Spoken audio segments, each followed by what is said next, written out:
Государственному национальному театру песни и танца «Марсен» сегодня торжественно вручили ключи от нового автобуса на 18 мест. Автомобиль для гастролей приобретен благодаря реализации федерального проекта «Театры малых городов».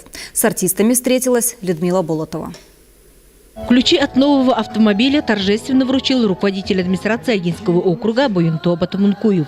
Благодаря федеральной поддержке театра «Марсен» уже второй раз получает новый автотранспорт и теперь может гастролировать полным составом.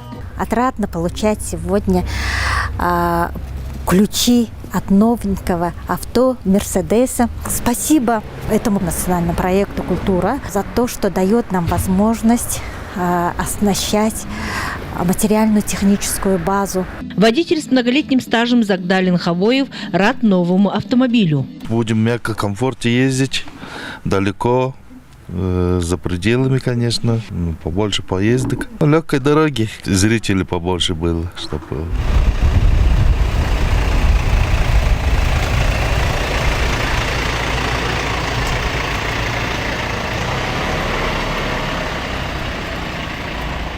В рамках реализации федерального проекта «Театры малых городов» театр «Марсен» реализовал уже не один проект. В 2017 году был поставлен драматический спектакль «Год синей мыши». В 2018 в год театра в России состоялась премьера спектакля-концерта «Колыбель. Моя золотая ага». В 2019 году зрители увидели музыкально-драматический киноспектакль «Небесное родословное». Без премьеры не обошлось и в прошлом году спектакль «Игры степей».